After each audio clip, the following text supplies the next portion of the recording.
All right, guys, I think we're gonna go ahead and get started. Rosie, I'm so happy to see you.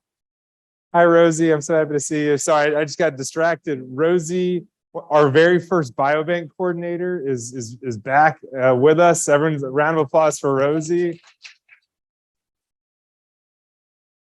I haven't seen Rosie in like over 2 years. It's so good to see you, Rosie. So we're going to go and jump back into our program. You guys know we've got a Q&A session. We made this longer than we have in the past because we always have tons of questions and we end up going over. So this time we've got a nice long period of time for Q&A. Before we get started, I want to introduce you to the amazing panel that we've assembled.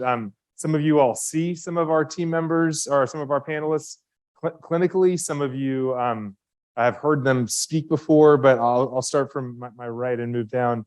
So Josh Brandstandler is a really wonderful hematologist oncologist who has made Castleman disease and rare inflammatory disorders his life's work at this moment. And I'm hoping that's going to continue for a long time with, as a focus, but we're really fortunate to have Josh really leaning heavily in the Castleman disease. Dr. Kate Lorraine is at the National Institute of Health. I should mention Josh is here at Penn. Dr. Kate Lorraine is the National Institute of Health, where she does primarily lymphoma work, often in the setting of virally associated malignancies, including HHV, KSHV, and HIV. Sunita Nasta is a wonderful physician here at the University of Pennsylvania, where she has been seeing Castleman disease in addition to a really large lymphoma practice, and has taken on a lot of the interesting, rare sort of Castleman-y sorts of things over the years. Some people call these kinds of diseases weird diseases. I like to think about them as exceptional diseases. So Dr. Nasta and Josh, they treat exceptional diseases. We are exceptional patients. We're not weird. We are exceptional. And Dr. Casper is a wonderful physician scientist who came all the way from Seattle. Dr. Casper, he leads up an infectious disease research institute in Seattle, and has also been really at the forefront of Castleman disease research for years now. We're so fortunate to have him with us today, and I think we've got a great panel. So the way this works is that you guys can ask any question you want. AMA or what is it again? Ask us anything. AUA. AMA would be asking me anything. Ask us anything. So really, feel free to ask anything that's on your mind. As I said at the very beginning, try not to make it too much like this is the drug I'm on, so I want to know what I should do in my case. Try to make it a little bit more general around, thoughts around this drug or that drug or whatever it may be, but try to make it too personal, and always consult your doctor regardless of what we say as a team. All right, guys. So feel free to send us any questions your way. We are here. And I think Tracy, do you have the chat for? Great. Chriswell or Mateo, maybe. Mateo's got the chat. So maybe I'll kick it off with a question that I'll just have the crew go down while we're waiting for you guys to ask questions and think through questions on your mind. Maybe start with Dr. Casper and come down. Corey, can you just comment a bit on the changes that you've seen over the last 10 years in particular, but just sort of the changes that you've seen, and maybe some of the things that you think of, whether it's medications or guidelines that have, had those sorts of resulted in the changes that you've seen. Yeah. Thanks, David. That's a great question. So, I don't know how long all of you have been dealing with your disease, and I know it's probably variable across here, but I started working with Castleman's disease in 2004. I'll just, give you my own personal story about how I got involved with this. So I was called by the emergency department at our city hospital in Seattle that one of my long-standing clinic patients had come to clinic with a lymph node the size of a grapefruit under his left armpit. And they were kind of confused as to what was happening with him. He then started to get very sick in the emergency department, and I was trying to get there to see him. But between the time when I was paged and when I actually got to the emergency department, his spleen had actually literally exploded. And he was up in the operating room where they were trying to, help him, and they managed to stabilize him. But when they took out what was left of his spleen, they found all of these lymph nodes in his, what we call his splenic bed, or the remnants of where his spleen was. And they called me and they said, we haven't seen cases like this in a while, but this looks like it's Castleman's disease. To which I started scratching my head and I said, okay, like I've got to get myself back up to speed on that. But the universe works in really weird ways. So over the next 6 weeks, I had 5 more patients in my clinic, my just general medicine clinic, that then presented with Castleman's disease as well. So I think the universe was trying to tell me that this was a disease that maybe I should begin to look at and start studying.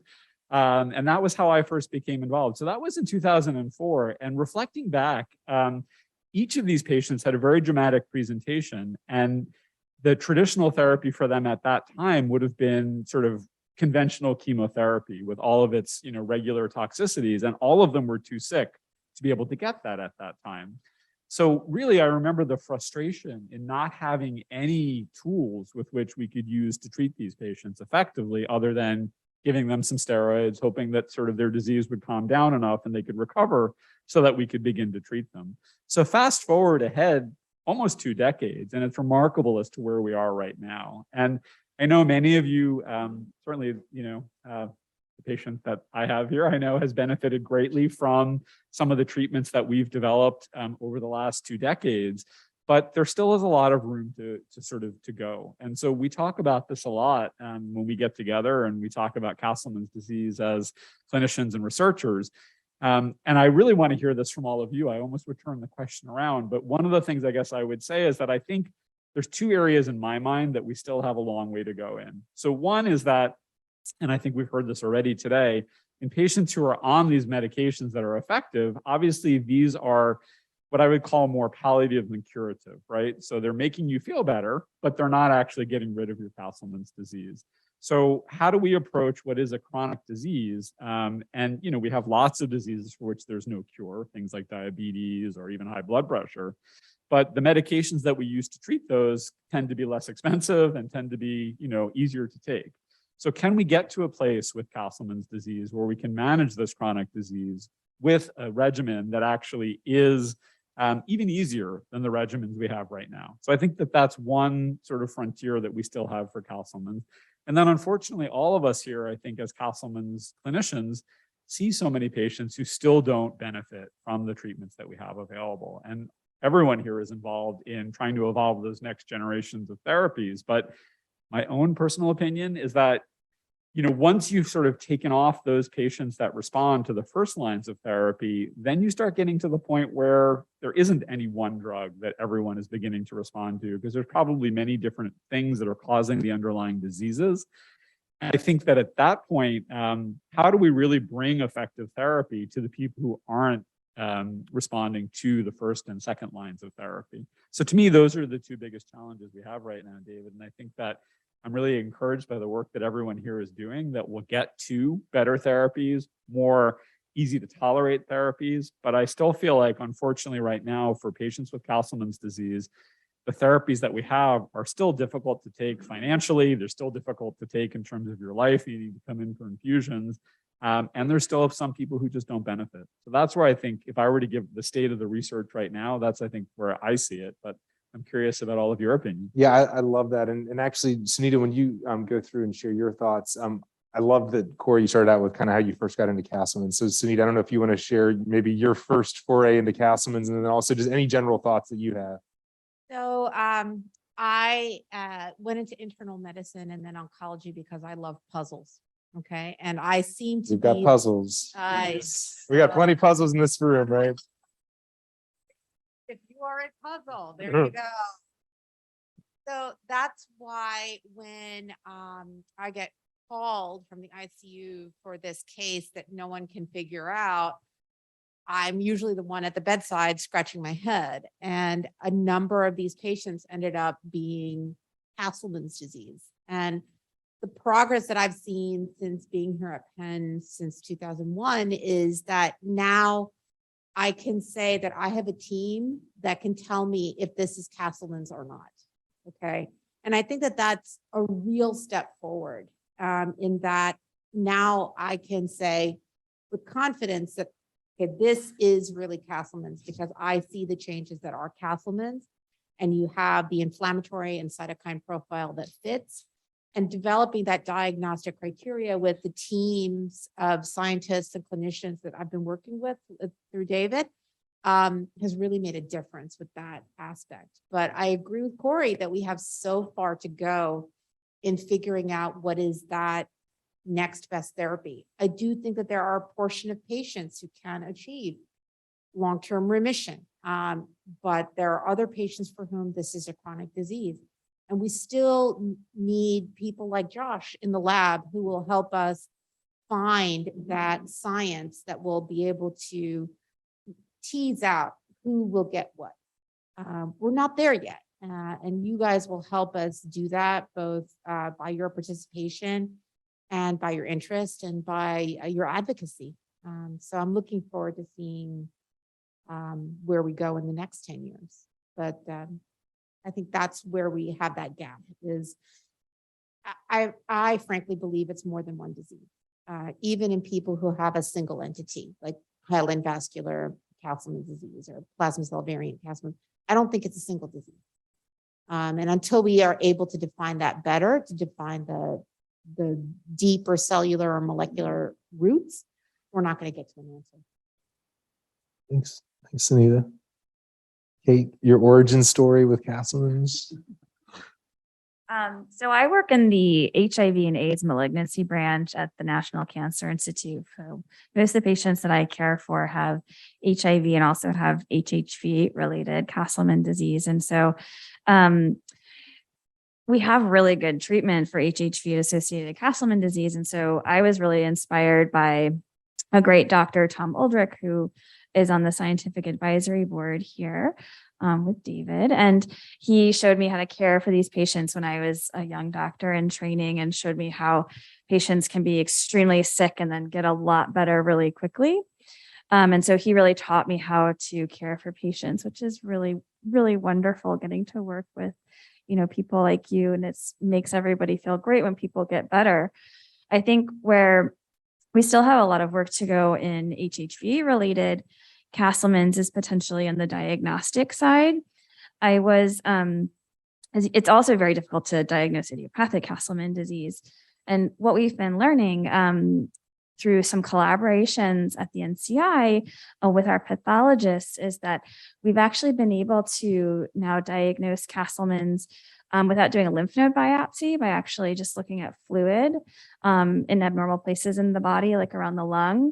And so we've thinking that this may be a way that we can more easily diagnose this disease now. And so I think that's really got us excited for sort of some new areas of research and ways that we can diagnose patients, particularly who are really sick in the ICU, where it's really hard to get a lymph node biopsy and maybe like a less invasive test. And so that's sort of the exciting part that has me energized right now, along with seeing all of you today. Thanks so much, Kate. Josh? No. So I've always been a science geek since high school, and I was one of those kids presenting posters at science fairs. By 10th grade, I have developed a love affair with immunology and how the immune system works. And I came to start my medical training here at Pennsylvania when I remember being an internal medicine resident and seeing patient come in with large lymph nodes, fluid accumulation everywhere. And he was super sick and no one knew exactly what was wrong with him. I remember finding the puzzle interesting, and I remember feeling motivated to find out what was going on with him. And we learned that it was Castleman disease and how we didn't really understand what the immune system was doing in the case of Castleman disease, other than it was going horribly awry. It recruited me toward the cause.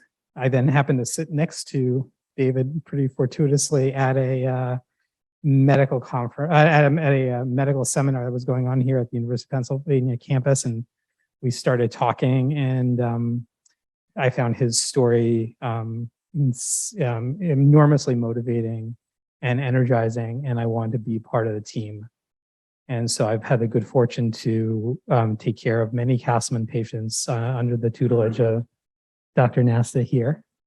And being able to see so many of a case of a kind of patient that many extraordinary hematologists, oncologists maybe don't get to meet in their entire lives has been a enormously rewarding opportunity, and I enjoy it. So that's what got me involved. I said I love science, and so that's what I do most of my time is actually in the lab of this building on the 4th floor, pipetting, whispering to mice, and trying to figure out some of those big questions that we've just kind of, shrug our shoulders on, which is what's really causing Castleman disease in the first place? What is the incipient event that causes the immune system to go awry? And we have some really cool technologies that we can bring to bear to try to allow us to answer these hard questions that, clinical tools then by themselves fall short at. And so I have really enjoyed working on that, and while taking care of patients and being able to go back and forth between the bench and chatting with people about their experiences with the disease. Nice, thanks, guys. Well, it's really wonderful to hear from the crew, excuse me, around what they're excited about, and now we want to hear from you guys. So, so what questions do you guys have that we can chat through? Yeah.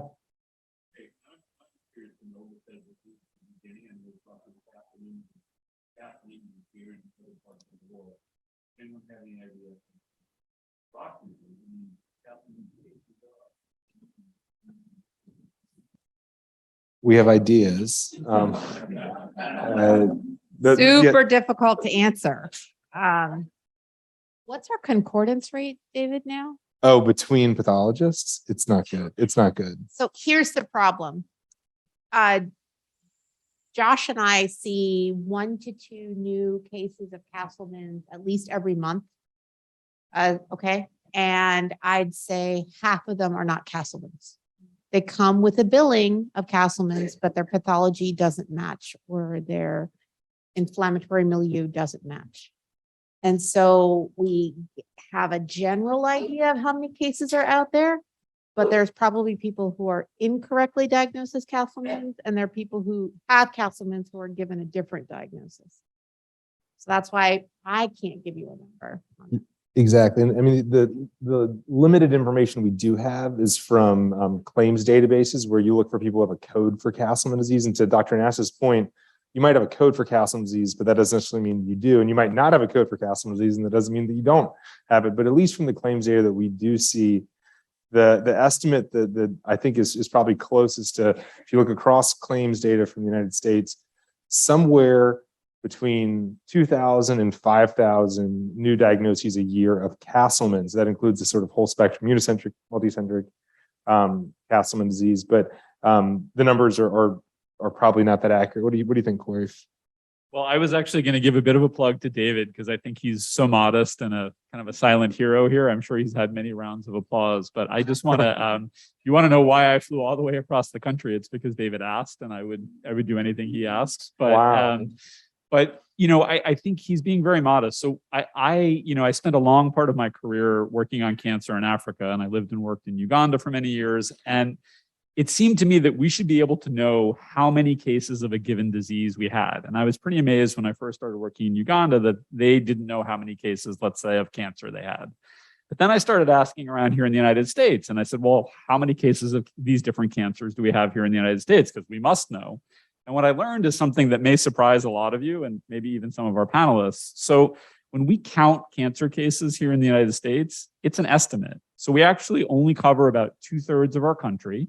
And in those 2/3 of our countries, we go around and we look at insurance claims and we look at records from hospitals, and we make an inference about the rest of the country. So it's actually very hard to know exactly how many cases of something you have unless you count them accurately. So here in the United States, the way we typically do that is we follow the money. So we look at where people are billing their insurance, where the government healthcare is paying for money.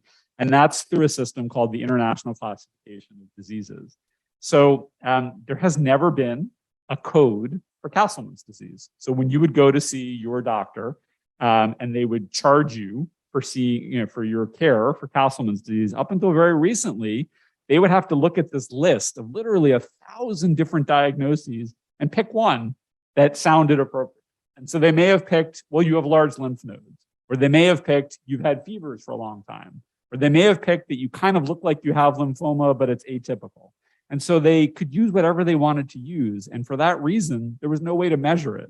So David, through his advocacy and with a group of other people, have really tried to now and have succeeded in getting an actual diagnosis that a clinician can click or check, or whatever system we use now, that now counts cases. And so I think we'll have a better idea in the future.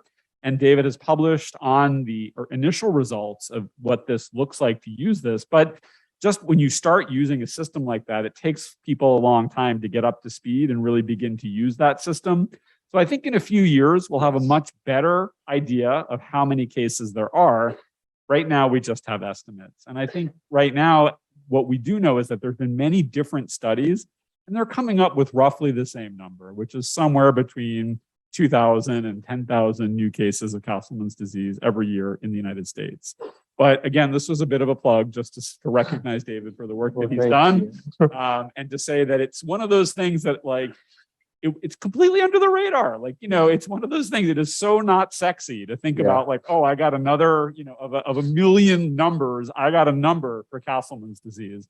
But that's going to be a huge benefit for patients and for the scientific community in the future. So Well, thank you, Corey. shout out to David. No, thank you, Corey. And I do want to thank, we had a great team of scientific advisory members who signed letters. A number of patients signed letters. So we did officially get our own code for Castleman's. It's D47.Z2. And I have to tell you, when I saw D47.Z2 on my, I got teared up. I started to tear up because I was like, what's that code? I was like, that's a new code. I've never seen that code on this chart. And then I looked it up, and then I was, because they, you know, the government doesn't always follow through on letting you know these things, right? So I didn't get any sort of an email telling me that this was going to happen. So it was actually my bill, and I was like, D47.Z2. That's the code for Castleman disease. So yes, so we, through a lot of hard work, we got our own special code for Castleman disease, which, just as Corey said, that's going to be really helpful for actually being able to answer your question. As a couple more years pass, we'll be able to have a much better idea for how many people are getting our billing, or at least how many people have that code in their medical record. So yeah, D47.Z2. Nice. You guys. Yeah, sure. Absolutely, yes. And so just for anyone watching, the question was around what's the incidence of Castleman disease. And then Catherine had a question.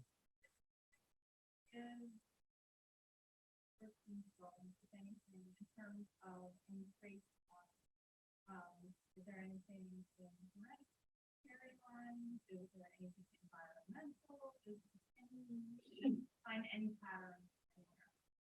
Yeah, good question. I'll give a first answer. I want to hear anyone else in the panel's thoughts. In terms of hereditary, this is a question that I think anyone who's been diagnosed with Castleman disease, I'm sure you've thought, what does this mean for the rest of my family? What does it mean for kids? What does it mean for parents, siblings? I know that that's gone through your minds. It's gone through my mind.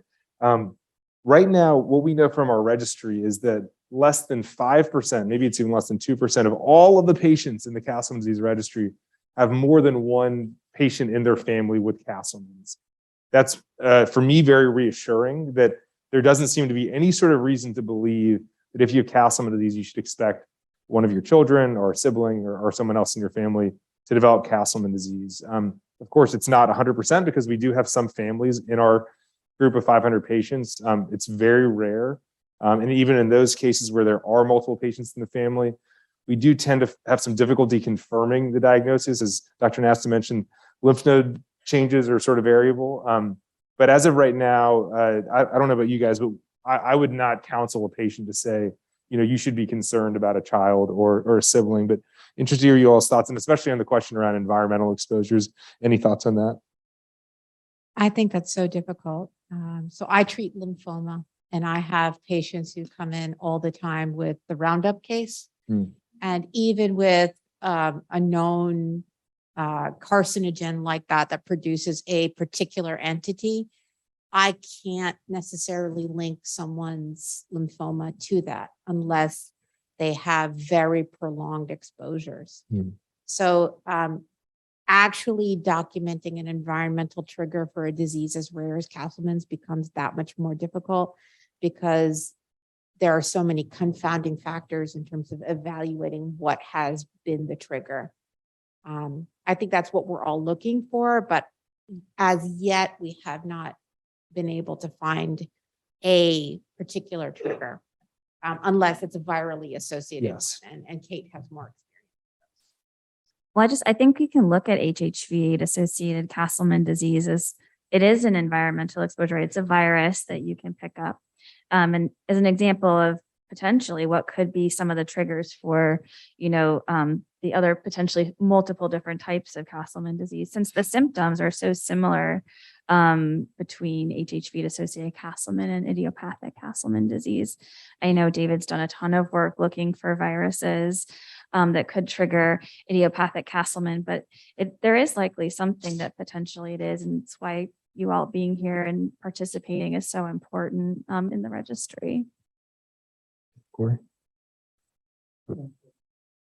Yeah, I was just going to say, so this is maybe a little bit not what everyone wants to hear, but I guess what I would say is that, well, first, I try not to spend a lot of time worrying about things that I can't control, right? So if there is something that you're passing down, through your family, like there's not a whole lot you can do about that. Although I agree with David that I don't see a whole lot of evidence of that. For most diseases that have a hereditary aspect to them, we see what we call kindred. So there are large families where multiple generations of that family has had it. And to my knowledge, that's never been described for Castleman's disease. Even though someone may say, I have a relative or a family member who has it, that also could just be because it's such a rare disease. And then when you have someone who actually has been diagnosed with it, then the other members of the family have heard of it. And maybe if they also have it sporadically, they then go to their doctor and they say, could I have this? And they say, oh, maybe you could. So there's a lot of different reasons why you could explain it, but I don't think that it is hereditable in the large majority of cases. That being said, we now know pretty well what causes the majority of Castleman's diseases, and that's making too much interleukin-6, right? Now, how you make too much interleukin-6, we don't always understand. But there are definitely genetic conditions, rheumatoid arthritis is one of them, juvenile rheumatoid arthritis, where you make too much interleukin-6. So is it conceivable that you could have something in your genes that tells your body to make too much interleukin-6 and that you could pass that down to your kids? Yeah, it's conceivable. So I guess I'm just saying, we know it doesn't happen very often. I don't think it's the major driver, but it is conceivable. So I just, I want to, but again, nothing you can do about that. On the environmental and the other exposure side, well, that's where we all lose a lot of sleep, because conceivably, if you knew what it was, you could avoid it. So I remember the first patient summit I went to before there was a CDCN was a meeting of Castleman's patients in New Mexico. Mm-hmm. And there was a lot of talk at that meeting about, being close to electromagnetic radiation and power lines and, other sources of radiation exposure. It's so hard to know. As we were just saying, I think it's just such a rare disease that you're never going to figure that out. That being said, I do think what I counsel my patients with Castleman's disease is that, we have a pretty good sense right now of things that are good for you and things that are bad for you. And, we don't know everything, right? But avoiding things like smoking, avoiding things that, have been shown and been linked to cancers for other types of cancers might be not a bad idea, if you're looking to avoid Castleman's disease. So I guess what I would say is that I do think there probably are triggers or things that may cause it. I don't think we're smart enough yet to figure it out, and we may never, but we can extrapolate from the information that we have more broadly about other cancers and just try and do what we can to sort of live a healthy, safe lifestyle and hope that would have some impact on the natural history of the disease.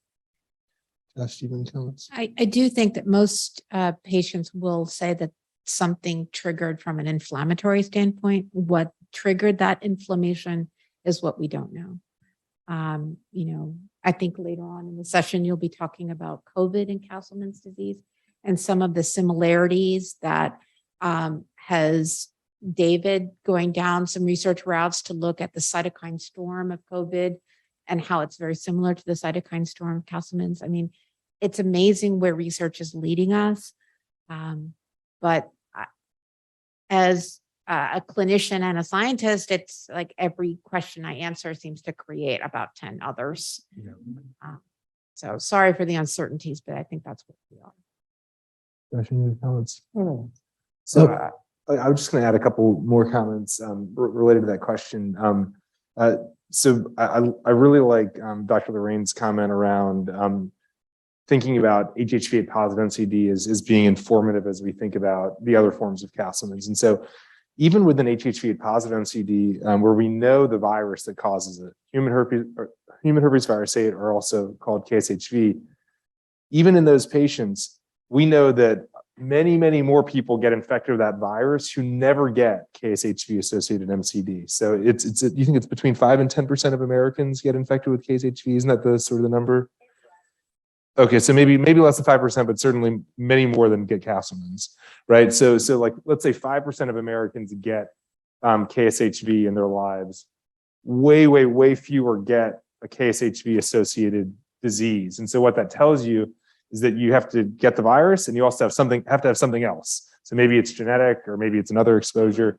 But so in idiopathic multicentric Castleman disease, you could probably also think the same thing, that maybe there is some sort of underlying genetic variant that you have that makes you susceptible to, when you get something, whatever it may be, that leads to your Castleman. And so as a result, you got a disease that's very rare because you need kind of 2 hits, or maybe it's 3 hits, who knows what it is.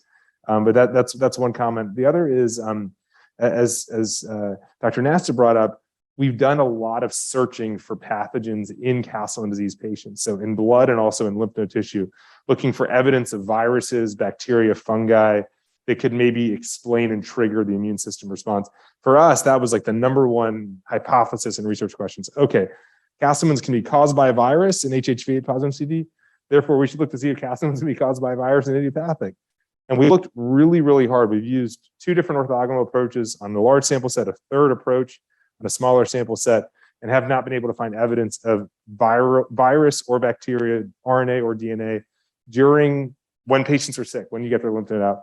However, what we learned from COVID is that there are syndromes that can occur after your infection with COVID. So you can actually have a situation where you got SARS-CoV-2 infection, you get really sick, and you get better, virus is gone, and 8 weeks later, you show back up in the ICU. This happens more often in children. Show back in the ICU, no evidence of the virus. The virus is gone, but you're now having this incredible immune response that looks a lot like Castleman's, frankly, but the virus is gone. And so you can imagine a similar thing could be happening in Castleman's, right, in IMCD, where you did get some sort of virus, you controlled it, but for whatever reason, now the virus is gone. So now you show up at the hospital, we get your lymph node doesn't show any evidence of the virus, but that's really sort of the inciting event. So we've got work to do, but I will say that the blood samples that you all provide when you're ill, and the lymph node tissue when you're ill, those are the samples that will break this open, right? So it's wonderful. And I mean, the samples you provided today, while many of you all are doing a lot better,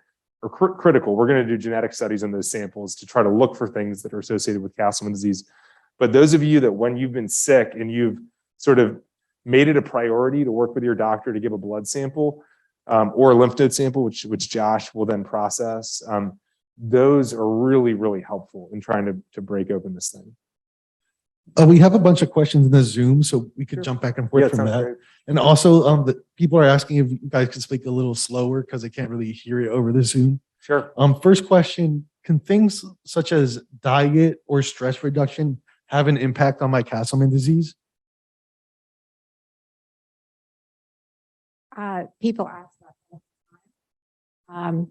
I think it certainly won't hurt to control stress and to have a cleaner diet. I think it helps with tolerance for any therapy that you're taking. But I think what it does more is it provides you a measure of control in a situation that has so many uncertainties. So I always tell my patients, yes, focusing on control of your stress and your diet, it may not cure your Castleman's, but it can help the process of treating it be a little bit easier on you. Yeah, I totally agree. And I think, I'll share with you a funny story. So when I first moved out to Seattle to start working in the hospitals there, I met a researcher who was trying to ask this question about stress and the association with the disease. And what they were trying to figure out was, is there an association between cold sores in your mouth and stress? So there's, if you think about diseases that we think are related to stress, everyone thinks, oh yeah, when I get really stressed, I get these cold sores that come out. So she was trying to do this study to try and look at that association. And I would say that, that's a disease where I think we know that there's probably an association. What she found was that it's really hard to measure stress. So she said, well, how do we know what stresses you out? And she did this study that I thought was really brilliant. She went to a clinic at Student Health at the University of Washington. And she said, I'm going to give you about 10 different stressful situations, and you rate it on a scale of 1 to 10, how stressful that is. And then she did that same study in a cancer clinic. And it turned out that what stressed out students at Student Health are very different than what stressed out patients at a cancer clinic, right? In the cancer clinic, like Student Health, if you got a parking ticket, your stress level was like a 10. At the cancer clinic, if you got a parking ticket, it was like, no big deal. So my point is it's really hard to study stress. And so we all are researchers and we think about how you would design a study. Sure, let's ask someone if they're stressed and let's see if that is associated with their Castleman's disease. It's really hard to ask someone if they're stressed and do that study. So these are questions that I think we won't necessarily ever know the answer to. But what I would say again, and maybe this is a little bit out there and, maybe it's just I've been on the West Coast too long, but I guess what I would say is that, yes, we know that stress definitely has physiologic effects on your body. It causes changes in some of what we call stress hormones. It causes changes in levels of cortisol, which is a key, it's almost like a component of your steroids. So could there be a relationship between stress and Castleman's disease? I would say, sure. Absolutely. I mean, it's certainly what we would call in the business biologically plausible, right? It is possible that there's that relationship. So yeah, can I point to a study that will ever show that? No. Do we have anecdotes from our patients that say that they were stressed and then their Castleman's disease flared? Yes. But that's probably the level that this is going to be at. But again, general recommendation, less stress in your life is probably good, whether it's for your heart or whether it's for your Castleman's disease. So I guess I would say I'm never sure we're going to know the answer to it, but I believe somewhere in there that the more stressed you are, a lot of these diseases like Castleman's disease could get worse. And there's good biologic reasons why that could make sense to me. As a New Yorker, I agree with your thoughts on stress. I think the question about diet is the number one question I get all the time is what can I eat differently? And the internet talks about a inflammation-free diet or something like that. And there's unfortunately been no diet that shows that it has any success in controlling inflammation or in Castleman symptoms other than a well-balanced diet that probably is a good cardiovascular diet, like a Mediterranean diet, and a diet that is rich in protein so you can maintain muscle mass if you are losing weight because of your disease or because of your treatment. I do think that a lot should be said about exercise, and I'll say this as someone who's probably not taking his own advice about the importance of exercise, that that particularly has been shown for patients with cancers and patients who are on chemotherapy regimens, is that they do better with regular low intensity exercise. Walking 1 to 2 miles every day helps. And so I think exercise is a very important portion of maintaining a healthful lifestyle while dealing with active Castleman disease or while even being well controlled on a chronic therapy. I'm curious, is there anyone in the audience who feels like they have seen a direct relationship between their stress or what they eat or their, could you describe that a little bit? Would you be willing to?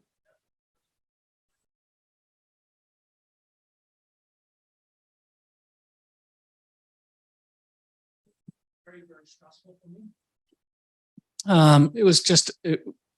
Work was very, very stressful for me. And I think that's really what triggered my Castlemans to come into play. So I believe stress for me, it may not be for everyone, but for me, stress was, I believe, the factor that triggered my Castlemans. Thanks for sharing that with us. I totally believe that. Anyone else had a, I was on vacation, but right before the vacation, like my wife hurt her back just opening up a storage on our bed, and then at that time I felt quite stressed because we have 2 kids and we're going on vacation. So and then after the vacation, I came back and got really sick. So I feel like it could be related. Yeah.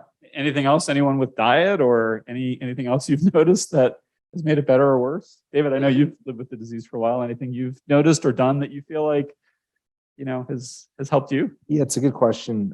So my feeling is that you should absolutely do everything you can to manage stress. You should do everything you can to eat well. I think that, and then the other thing is sleep. I think one thing I really, really recommend, which like Josh was saying, I don't always follow myself, is trying to get a good amount of sleep. And the reason for that is A, that it's good for your health, but B, it's also because if you do start noticing you're tired, then you'll know that it's not because you haven't been sleeping enough, it's because your Castlemans may be coming back. And so I think sleep's really important for those reasons. But in terms of diet, I have a very unusual history where I was like the healthiest eater in the world before I got sick with Castlemans. I hadn't had a hamburger in like a decade.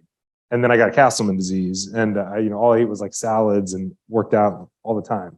And so I was like the healthiest possible eater, exerciser ever. And then I spent like months hospitalized. And so I went to the other end of the spectrum. I was like, I need a hamburger. Like I haven't had a hamburger in a decade. So then I went to like the other end of the spectrum where I just didn't eat well. I didn't exercise. And my Castleman stayed away. And I was like, oh my gosh, it's either the sirolimus or it's like the lack of exercise and then the hamburgers.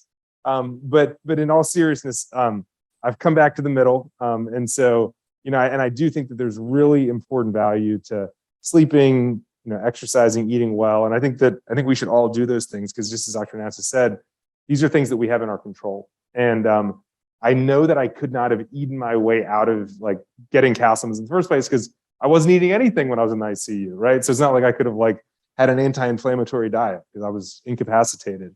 So I think that it's about doing the things you can when you can do them, but also recognizing that they're just are often not going to be a silver bullet that's going to just fix everything.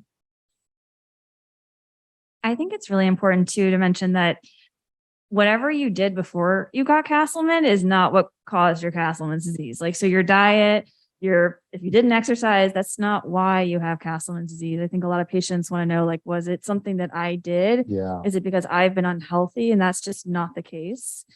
And I would just say about stress. So the thing about stress is when you're super stressed and you're not sleeping, let alone the effects it may have on your disease, it means you might be missing other things. Like you might miss your medications, you might miss your appointments, you might have strained relationships with family members that you need to rely on. And so helping manage your stress can also help you sort of manage the disease as well. And so I think, anything you can do to sort of manage stress sort of just makes taking care of yourself easier too. I would also say that thinking about this as a marathon and not a sprint is very helpful.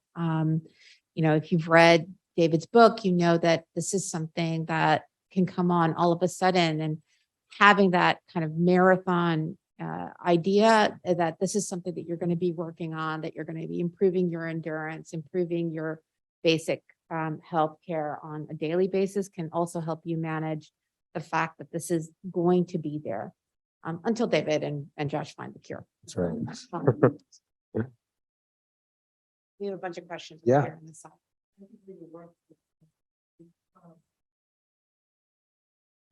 I'll play moderator too. Thanks for your work for the Castleman disease. I have a question. We briefly talked about the effectiveness of medication like Siltuximab and how long it can extend the life. Do you have any clear indications as to how many years a patient can extend their life on the medication that are currently out?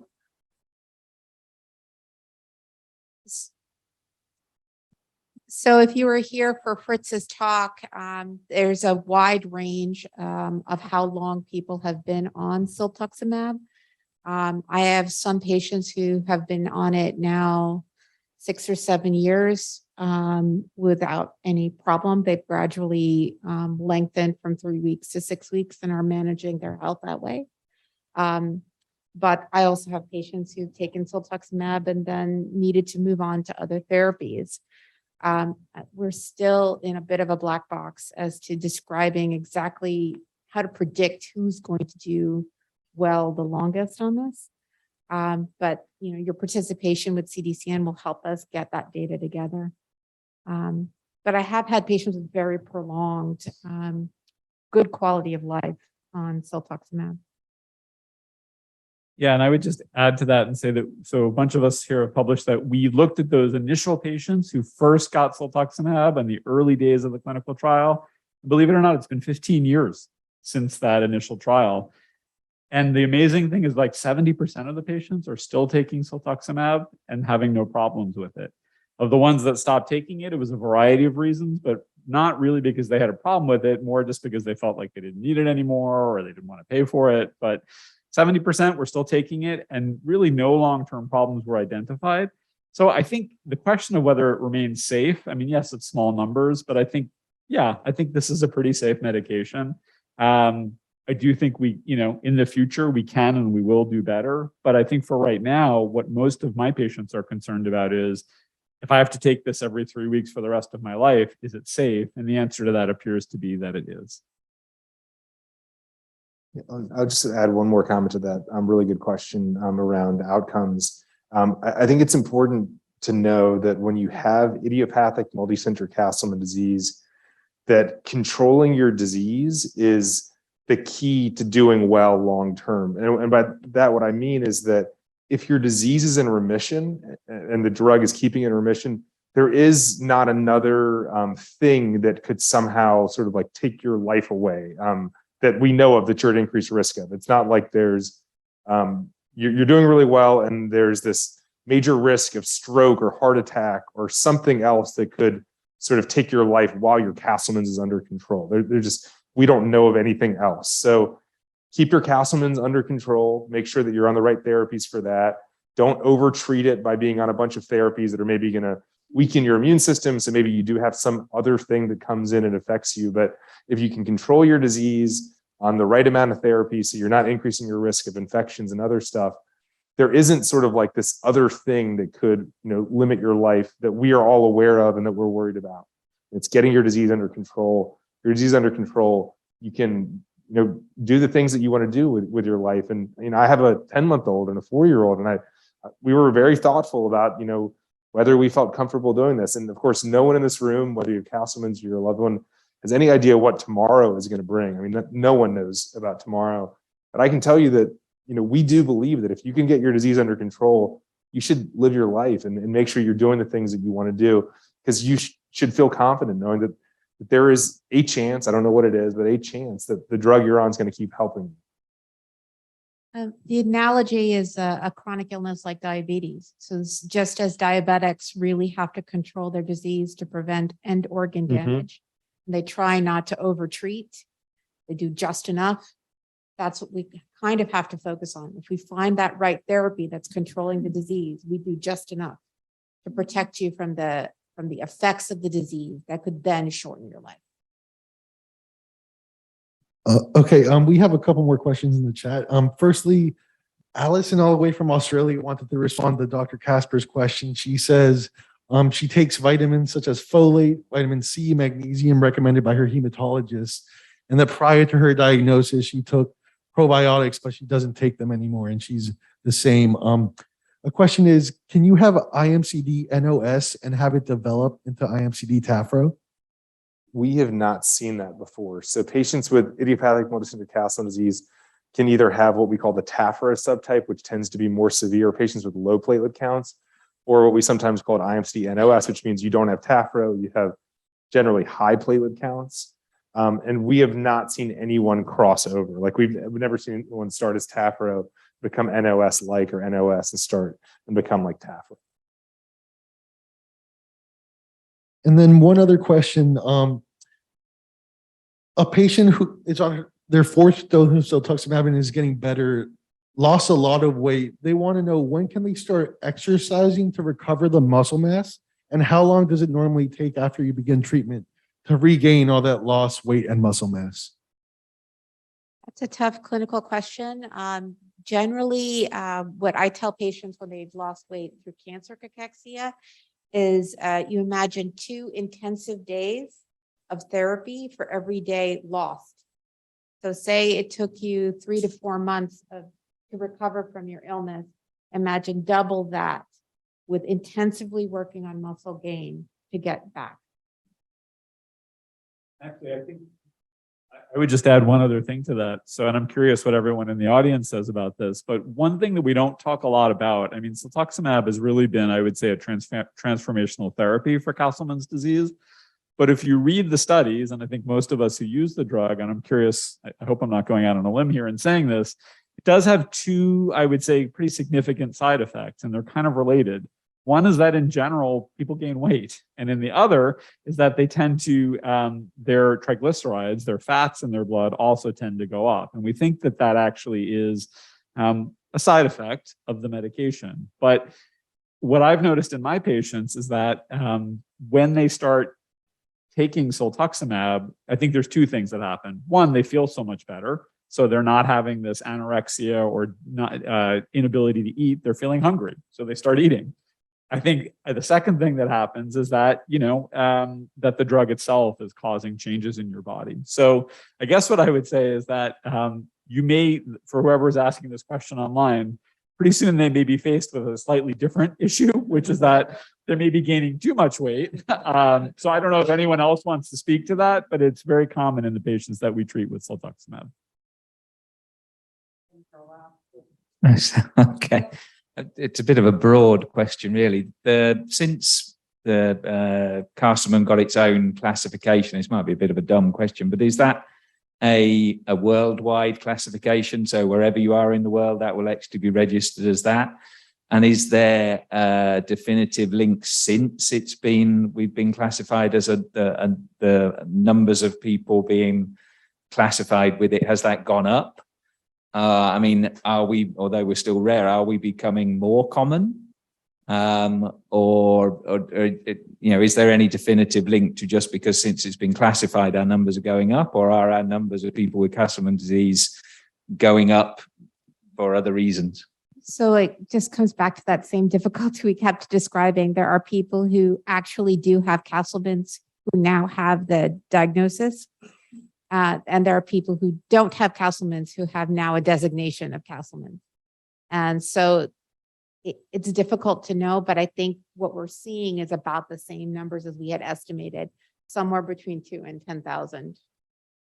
Yeah, so actually just the first part of your question, is it international? So yeah, so the code is called an ICD, which is International Classification of Disease. So it truly is used around the world. So that's great. And then David, you published on this, right? Yep. So I mean, when David looked to see how frequently that code was being used, I think you looked over just the first 2 or 3 years. That's right. Only the first 2 years because it came out in 2017 and it actually takes time, as Corey was mentioning earlier, for people to start adopting the code. So, yes, we saw in the 2 years, we saw more in the second year than the first year. But to Dr. Nass's point, it's hard to interpret that. Is that just that people are using the right code for the first time, and it's not actually more cases? But it's a really important question, and I do think that as Dr. Casper mentioned, I think in the next few years we'll get a better sense for that. The other thing is there's actually a paper that's getting ready to be published looking at Google search trends as sort of maybe a marker for this sort of stuff. And maybe the more people are searching for it, that means the more people that have it. But what we found is the clear takeaway is that rather than it being like that, it really was just like a media exposure caused like a massive jump in searches. And so there's like all these spikes around specific media things that have nothing to do with sort of incidents. So we're thinking about it, and I think the coding is going to help, but it's hard to know if there's a rise. Okay, we have a question about Siltuximab, 2 similar questions. If you're responding to Siltuximab, what are the likelihoods that you'll continue to respond over 3 to 5 years? And also just in general, is there a possibility that if you're responding to Siltuximab that one day you will not respond? I'll speak to that just from the registry and love to hear others' thoughts. Our registry indicates that most people that respond, if you are in active disease, like you have active Castleman's and you're started on Siltuximab, and if you get better while you were in active disease from Siltuximab, most people have what's called a durable response. Most people will not then relapse, at least in the 5 to 10 years of follow-up that we see through the registry. I can't say forever for sure, but patients tend to be pretty durable if they respond. But it's the patients where they don't respond early, or maybe they got into remission with chemotherapy and then they're started on Siltuximab, where you just don't know if the Siltuximab is going to work for that patient. So there's a lot more uncertainty. But interested in your other thoughts. Yeah, so I can just speak the data from the clinical trials. And again, it's always a little bit different observing someone in a clinical trial, but in the clinical trials, it was close to 94% of people who responded continued to respond. So I think, that's a big if. So if you responded, Yes. but, and I wish that were 94% of people responded, but of the people who respond, it tends to be durable, which I think is good news. Can you speak about Castleman's in pediatric patients? I don't think any of us here are pediatricians, but maybe David. Yeah, I can speak to it and say that I think that what we know today is that Castleman disease can absolutely present in childhood, and that we've seen children as young as 1 year old that are diagnosed with both unicentric or multicentric disease. So it can definitely happen. The percentage, according to our registry, is probably less than 10% of cases are pediatric. Maybe it's 10 to 15%. So it's not hugely common. I mean, you can kind of tell by just looking around the group here, there's not a ton of children, but it can happen. One thing I will say is that according to the registry, it appears that it's more that it appears that patients who have, let's say, Tafro or NOS or UCD, they tend to behave similar regardless of whether it's a child or an adult. So it's not like there's pediatric Castleman's that looks one way and then there's adult Castleman's looks another way. It's if you're pediatric and you have Tafro, you're going to look just like a pediatric or an adult patient with Tafro syndrome, Imcd.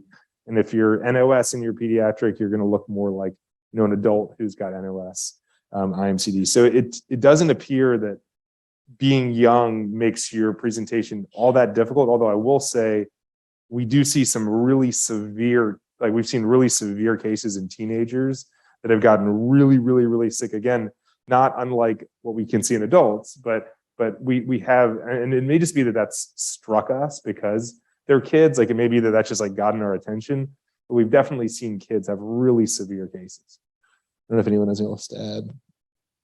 Sorry, the only other thing I would just add to it, David, is that one question I get a lot, and I'm curious, I haven't heard a lot of talk about it, but one of the things I find so fascinating about Castleman's disease is that before people are treated, many of them have flares of their disease, and the frequency of those flares is really variable. Like some of my patients would say like, once a year I get these bad fevers and night sweats and whatever. And then others would say, no, it happens every couple of weeks. So it's a very variable period. So one thing that I've seen in a couple of patients, none of us are pediatricians, but I have seen a number of people who were treated as kids for Castleman's disease and then have come back to see me as an adult. And two cases that stand in my head, they were some of the first patients who got rituximab. So they were treated as a child for a flare of Castleman's disease with rituximab. The disease went away. And in both of these patients, it was 25 years or 30, maybe 20 or 25 years. And they came back now with another flare of their Castleman's disease. So not to sort of make either parents or patients paranoid, but I guess I would say that, and I tell my patients this, you always have to be vigilant. Once you've been diagnosed with Castleman's disease, it's a lifetime diagnosis. So, you just have to be aware of that. And, so when I see, generally the youngest patients I see are 17 or 18, but when I see them, I say, listen, even if this goes away for a little while, you always have to remember that you carry this diagnosis and you always have to think about it as something you live with and just, be aware of that if you have symptoms in the future.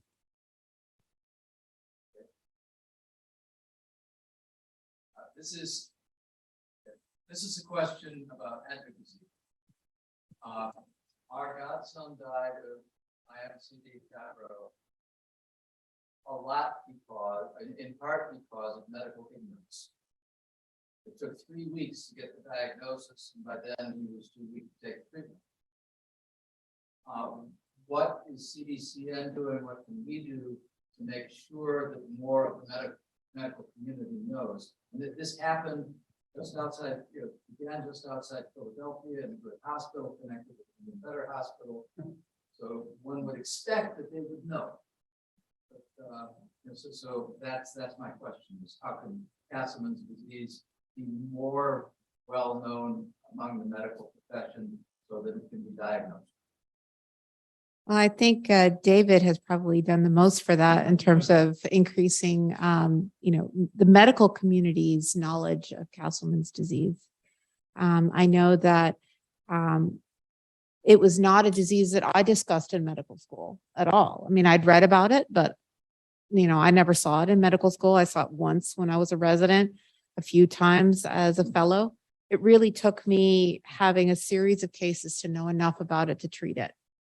And after 15 years of treating patients with Castleman's disease, finally, I feel kind of comfortable with it. But really, the more you talk about it, the more you encourage people to join CDCN, the more what you guys are all doing is the way to get it out into the medical community. It will not be a disease that every physician will know, clearly. But I think asking your physician to make sure they ask questions and seek advice is really important. Yeah, and maybe I just have sort of another idea that I've talked a lot about, and it's not gained a lot of traction, so maybe it's not a good idea. But I think everyone in the audience will sympathize with the fact that we are barraged with so much information on a daily basis, right? Your phone is feeding it to you, the media, whether it's the Queen dying or this or that. So from the medical profession, what I've tend to see happen is that whether it's a drug company or an advocacy group, they try and get doctors together to talk about, hey, come listen to a talk about Castleman's disease. And I offer to give these talks. The problem is that everyone is so busy and they're like, wait, you want me to take an hour out of my week and come to listen to about this disease that there's 5,000 people in the United States that have, right? So how are you ever, that's a proposition that's never going to win. You're never going to get busy people, to do that. So what I've been advocating for, and David, I don't know if this is something that we can do more of as a group, is that I think we need to talk about, to clinicians at least, a constellation of symptoms. So when you see patients come in that have fever and that have enlarged lymph nodes, you need to think about not just lymphoma, not just mono, not just the flu. You need to think about, these diseases, and Castleman's disease is one of them. And so in that way, you're not if you ask, clinicians the number of patients that they see with fever and enlarged lymph nodes, it's like half their patients. So then you're not asking them to talk about something that's like rare as hen's teeth. So I think we need to do more about sort of throwing ourselves in with a larger group and making sure that at least Castleman's disease is on people's minds. Because if they think about it, that's great. But asking people to just think about Castleman's disease, it's really hard because it's so rare. I tend to see all those patients in clinic. I tend to see, don't get insulted, the pink zebras with purple stripes. I see all those patients because I like the puzzle and I like to think through what those problems are. But not every physician has the time or the interest to do that because it takes time and it takes, energy to go through someone who has an unusual set of things happening to them. So sometimes that could also be encouraged, is that at an institution, you have a rare disease clinic where there's someone who's actually interested in these puzzles that can put together all of the data. Thank you so much for sharing that story. It is awful how common that situation is that you described.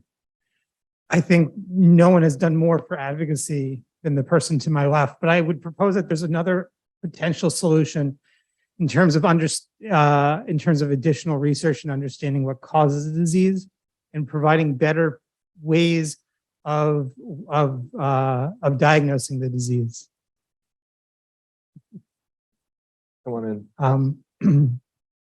So I know Dr. Nesta had already alluded to the difficulty that there can be in establishing the diagnosis, because it's not just the doctors you see who have never seen Castleman before or seen one case before, but it was also the doctors you didn't see, the pathologists who look at the lymph node and are therefore the ones who establish the diagnosis. And we have a disease right now that's based where, as we were saying before, is a high degree of pathologist discordance, meaning two pathologists could look at the same biopsy and come to different conclusions about what they're seeing. That is a tragedy, and that's something we need to fix with additional scientific insight into what's causing the disease. So it should be the same whether you're in a fancy hospital here in Philadelphia or a rural hospital out in Pennsylvania or another side of the country. You should still be, it shouldn't be dependent on who's looking at your biopsy. You should be able to get a prompt and clear answer to what disease you have. I agree. And I just want to add a real quick comment. And of course, I know about, and I'm so sorry about your godson. He sounds like the most incredible person in the world. The only other thing that I would add is I think that we've done a really good job within the hematology community to raise awareness. I think hematologists are thinking about Castleman disease. There are people that when they get a Castleman's patient, they're at least thinking about it a little bit more. The problem is that you need another doctor to get a hematologist in the room. So you need either an ICU doctor, you need a hospitalist, you need a primary care provider, you need an emergency room doctor, you need some doctor to get a hematologist in the room. And so I would love, and something that we in the CDCN, I'm hoping we'll be able to take on, is to really try to reach these non-hematologists, whether they're ICU, emergency room, hospitalists, these non-hematologists, to exactly as Corey said, raise awareness about people, who have fevers and large lymph nodes. Think Castlemains. Just if you're thinking lymphoma, think Castlemains. If you're thinking HLH, think Castlemains. So we need to do that. We haven't been able to do it because we have limited resources and time and bandwidth, and we've really focused on hematologists, science, treatment. That's like our three areas we've been focused on. But I would love to think about working with you guys. I'd love for us to raise money to do this, to really focus on getting the word out, getting marketing people to help us with this. But I think it's a really big problem, and your godson suffered because non-hematologists weren't not thinking about Castleman disease. So I wanted to really mention that. I also want to mention my good friend to the left of me, Gordon. Gordon has been traveling all day to get here for the panel, which just finished 2 minutes ago.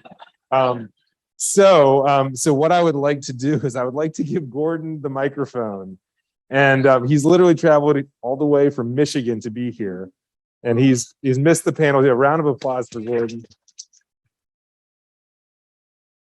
So he has missed the panel, and we are over time, and I'm getting my cue cards in the back telling us that we're over time, but Gordon gets to say anything that he wants to say. This is all yours, and please tell us anything you would like to tell us. I just want to apologize. No, don't apologize at all. Don't apologize. I was really looking forward to see you all and talk to you. And I want to apologize to my colleagues because for 2 days I'm in the same. I did take shower last night. I don't know how much it helped. At the end, I'm happy to be here, and I'm happy to see you all. I just want to, I just heard a little bit of this. I completely agree. We need to include as many people as possible. I do give talks on Castleman's, and most of the time we're interested in nurses. So it's a very, very important, if you know nurses or you have in the family, to raise awareness, because I know in my practice, my nurse tells me what to do. And they are the ones that really have that, sixth sense about what's the most important for patients. And, probably some nurses, people who know nurses, talk to them, and because they are very, very important. Thank you. That's great.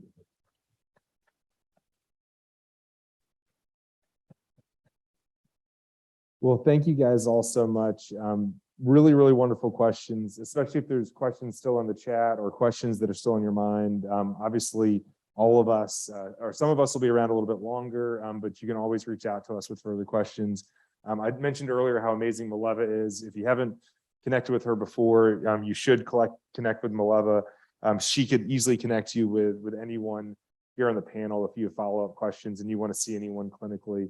But thank you guys all so much. Maleva, any announcements before we go to break?